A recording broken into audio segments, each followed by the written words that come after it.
Bestaldetik izatugun puntua, 7. puntua, Euskararen aldeko hitzarmena. Lehenik eta eskerrak ematen dizkizuet lehen etortxagatik. Eta hori da. Abenduak 3an Euskararen nazioarteko eguna izango da. Eta beraz adierazpenak hartzen dugu.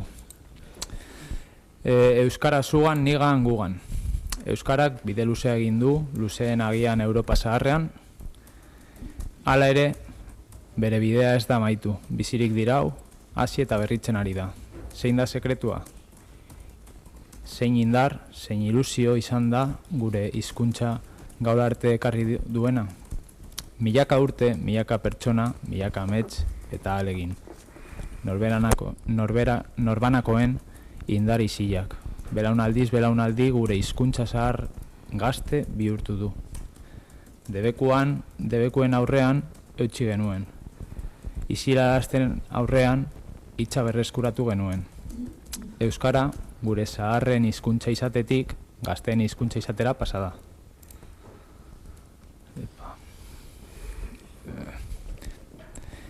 Argizpi berri hauekin marrastuko dugu etorkizuna. Euskararen txat aukera berriak zabairik daude. Hasi eta berritu dadin lanean ari gara. Bizigaren mundu nahasi eta aldakoronek ordea zaildu egiten du komunitatearen indarra eta zentzua. Hiztun komunitatea ez da berez mantentzen. Zaindu, elikatu eta piztu egin behar da. Horregatik unea da. Euskararen erabilerako eta transmisiorako bide berriak jorratzeko unea. Aisialditik lan munduraino eta norbanakoetik erakundeetaraino. Euskaraz hitz egiteko gune erosoak sortzeko unea. Belaunaldi berrien artean Euskararen transmisioa indartzeko unea. Euskararen ezagutza zabaltzeko unea. Erabilera sustatuko duten ingurune biziak zaindu eta berriak irabazteko unea.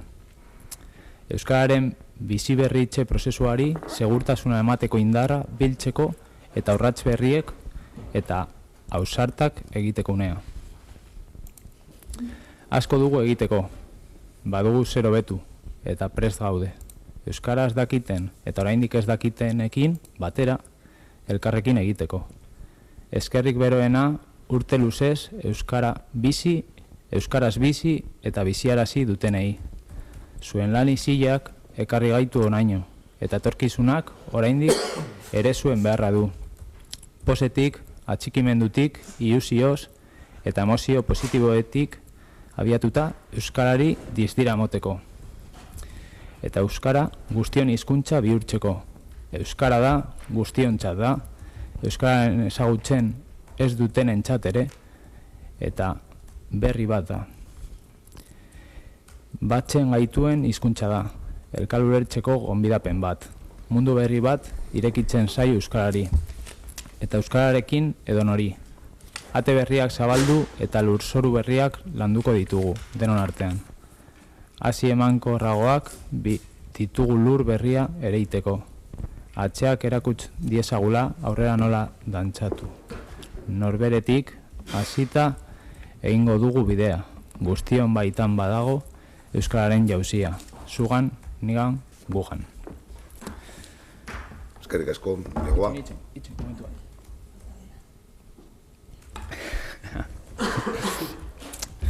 Orain, 2025ko Euskararen egunean, gugandik abiatuta honako konpromiso hauek hartzen ditugu Ortuellako udalak.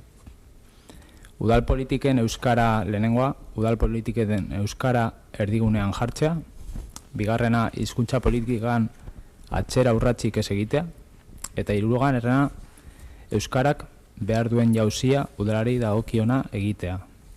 Eta horretarako bitartekoak jartzea. Lehenengo puntua. 25ko urtarrilean onartutako Aroa plan estrategiko berria implementatzea beharrezkoak diren baliabide bideratuz. Bigarrena, 25ko abenduan onartuko dugun udaleko euskararen erabilera plana berria datozen 2 urteetan implementatzea. Udaleko sail guztietako langile parte hartzea sustatuz eta beharrezkoak diren diru baliabideak bideratuz. Hirugarrena, udaleko hizkuntza ofizialen erabilera irizpideak langile guztiei behar bezala jakinaraztea eta hizkuntza irizpideak betetzen direla egiaztatzeko jarraipen sistema finkatzea. Eta laugarren eta azkena, udalerriko haur eta gazteei zuzendutako jarduerak euskaraz lehenestea. Hori da guztia. Eskerrik asko. Eskerrik asko, Jagoba. Eskerrik asko. Asieri, Iker. Badakigu guretzat euskararen erabilera bide bat dela eta pizkanaka hobetzeko lan egingo dugu. Euskararen eguna, euskararekiko konpromisoa eta gure herrian euskararen sustapena berresteko eguna da. Aldeko botoa emango dugu. Y decía que sabemos que para nosotros el euskera y su uso es un camino y que poco a poco vamos a trabajar para mejorar en ello. Y el Día del Euskera es un día para reafirmar el compromiso con el euskera y su promoción en nuestro pueblo. Eskerrik asko, Iker. Bai, adierazpen honetaren alde bozkatuko dugu. Gure partez udalerriko diren helburu erantziak betetzeko baliabide guztia jartzea espero dugu. Eskerrik asko. Entzose gehiago. Boska egingo dugu, euskararen deklarazioaren alde. Onartutzat geratzen da.